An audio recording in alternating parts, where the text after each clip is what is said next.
Ako ba yung gago sa hindi pagsalo sa awol ng ka-workmate ko? Ay, female 20, just got a job at Jollibee at may ka-workmate ako na laging awol, female 22. For context, nagpa-request ako ng rest day kasi buong buwan akong hindi binigyan. Mind you ha, ilang beses din akong binigyan ng double schedule tapos pina-extend kasi puro awol si ate girl. Ending, ako yung na-compromise nang dahil sa matagal na siya at ako yung bago pa lang. Almost 2 months pa lang ako. Kagabi, hindi niya pinasukan yung schedule niya. Walang paramdam sa GC o kahit na ano. Then, minention ko bigla around 12 a.m. sa GC na pumasok daw ako. Na-bad trip pa ako kasi parang inuutusan ako ng lahat. Pasok ka raw ngayon na. Pasok ka, wala si name ni girl. Di ako nag-reply or nag-seen kasi nasa isip ko, bakit ko papasukan yan? Bakit ako na naman ang magko-compromise para sa kanya? Ilang beses na yung ganyan ni isang MOD. Walang sumasaway. Sabi ko, saan sumasayaw? Sumasaway or nagko-call out sa kanya. Parang unfair lang. Di ko talaga pinasukan, lalo na at di ko pa nakukuha yung sweldo ko ng 2 cut-off. Tapos ang ending, tatanggalin na raw ako sa trabaho dahil hindi ko pinasukan at nag-awol daw ako? So, ako ba yung gago sa hindi pagsalo ng awol niya? Alam mo, bawal to. Ay, hindi pa kasi ako nakakapag-work sa fast food. Any fast food franchise dito sa whether Manila or Baguio. Never pa ako nakapag-trabaho. McDo, pwede ba magsabi ng mga restaurants like, fast food like Jollibee, katulad to, Jollibee, McDo, ganon. Never ko pa na-try. Although, meron akong mga kakilala na nagtatrabaho sa ganyan. And,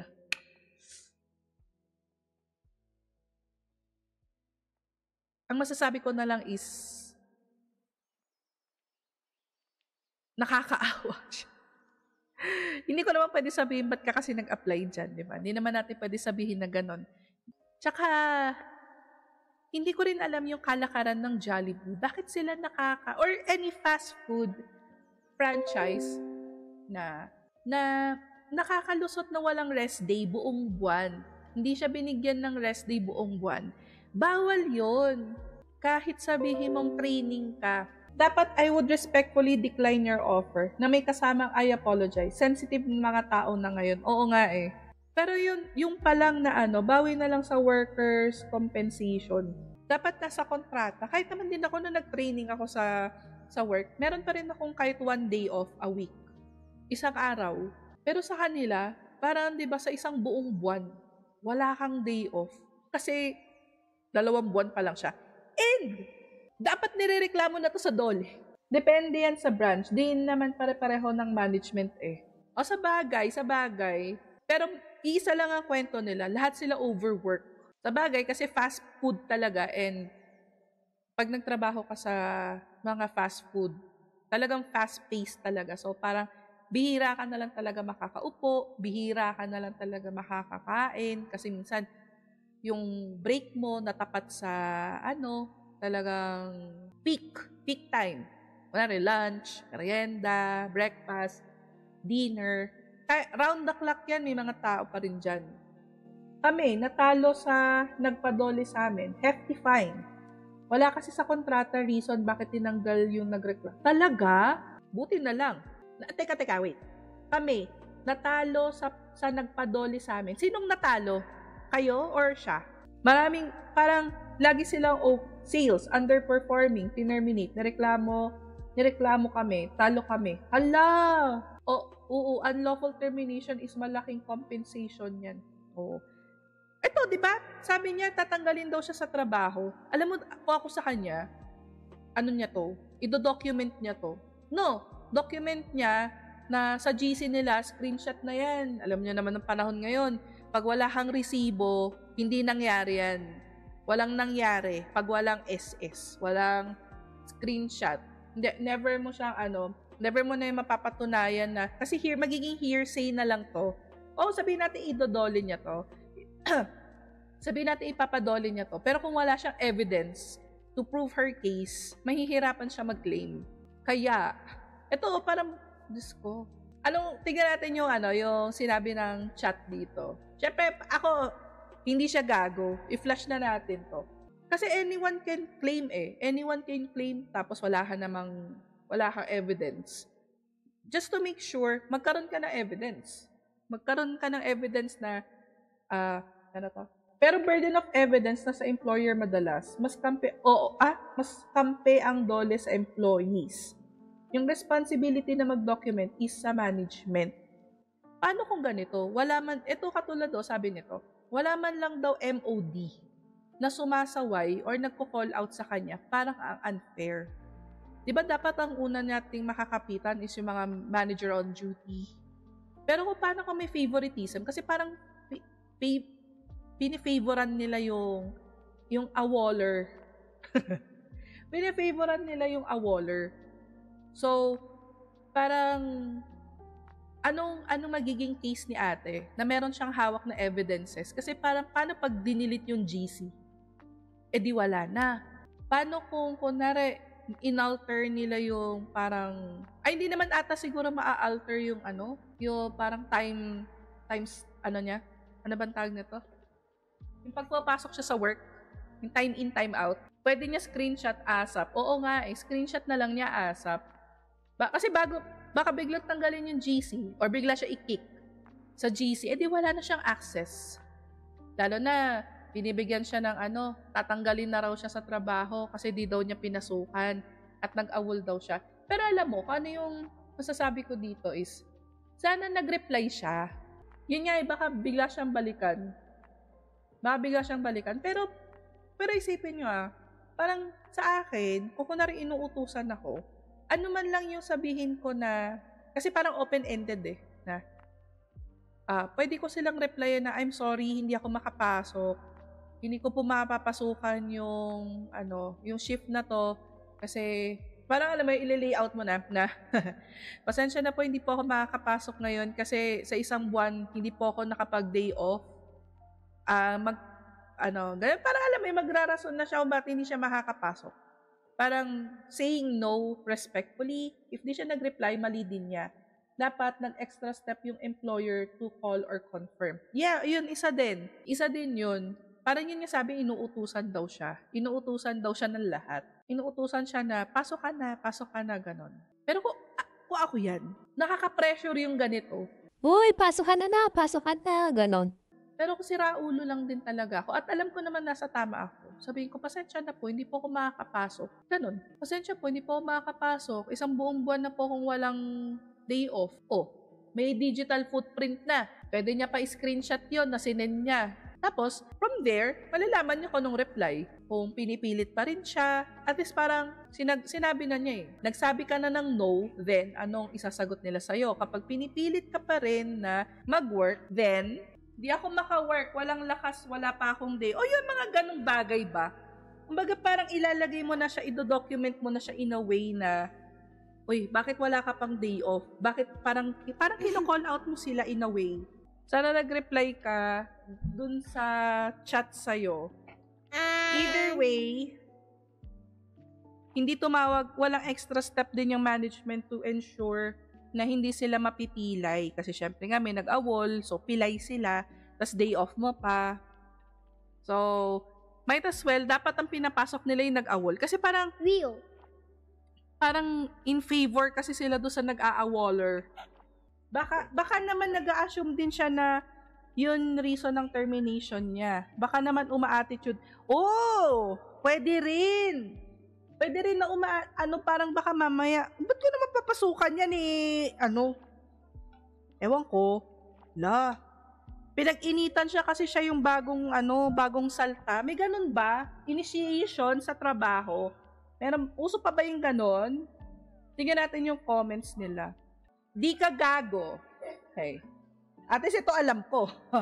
Di ka gago. Elevate the keys to the company HR. Sabihin mo na ilang buwan, grabe isang buwan lang naman, na ilang buwan ka na straight. Walang off. Laging OT. At tagasalo ng isang tao na laging awol.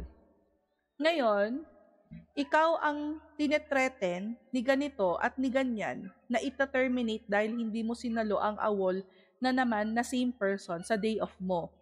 Ito ang sinasabi natin lahat. Resibo. Show screenshot. Yung mafia. Sabi niya dito, yung mafia sa branch nyo ay dapat mabuwag. Huwag ka sa branch magreklamo. Pagtutulungan ka lang. Sa HR ka at sisi mo ang dole. Guys, tama tayong lahat. Sa HR ka at sa sisi mo ang dole, sisi mo ang dole kapag hindi maganda ang sagot. Yun. Ang masaklap pa kasi, HR po mismo ang pinakakupal sa, oh my gosh.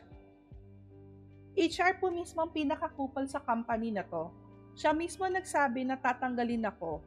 Ilang beses din ako nag-extend, halos 16 hours ako sa store, tapos sasabihin bigla sa akin, hindi naman daw pala binabayaran ang overtime dito.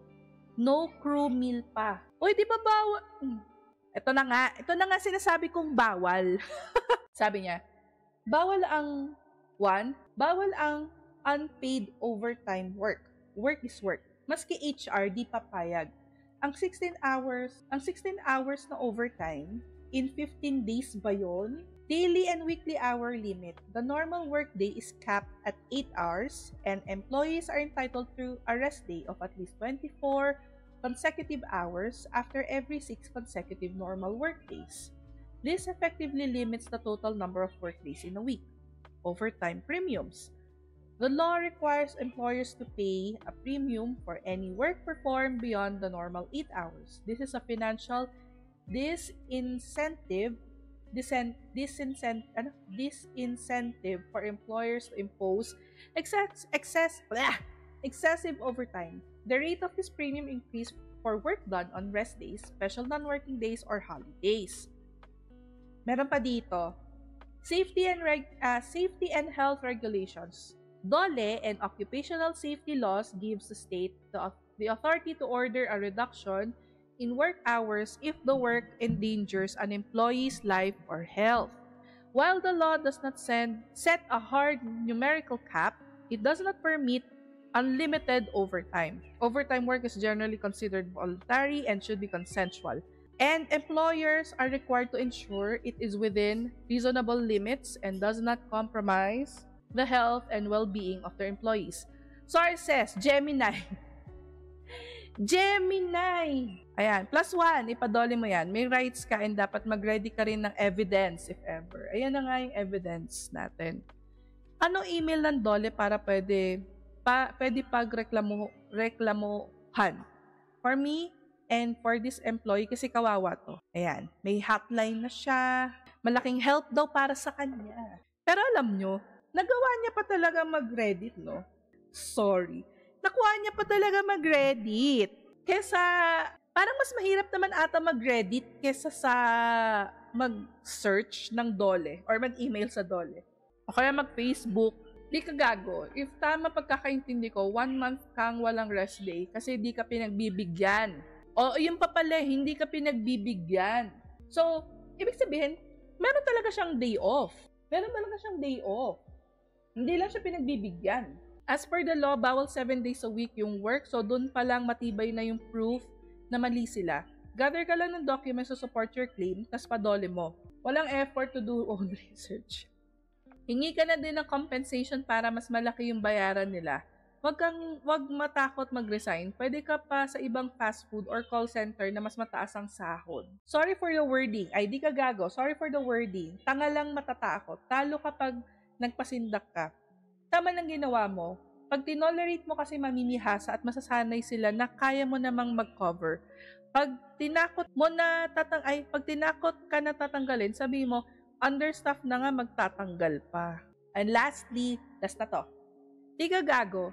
threaten them that you will go to Dole if you will be terminated. You are not a wall for a schedule which isn't yours in the first place. Know your rights, Jude.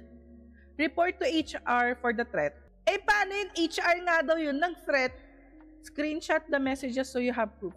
Parang feeling ko sinumbong siya ng MOD or ng mga staff sa HR na nag-awol si girl. Pero hindi nila sinusumbong yung talagang OG na awaller. Feeling ko. Kasi nga ano sila, bati-bati. Alam mo yung mga mafia, tama yung isa eh. May mafia sila sa work. Anyways, ate, hindi ka po gago. Pero, yun nga, sana sinagot mo. Yun lang yung sana. Sana in a way, sinagot mo. Oo, one-sided yung kwento din eh. Pero, good luck sa'yo! Good luck sa pagpapadole!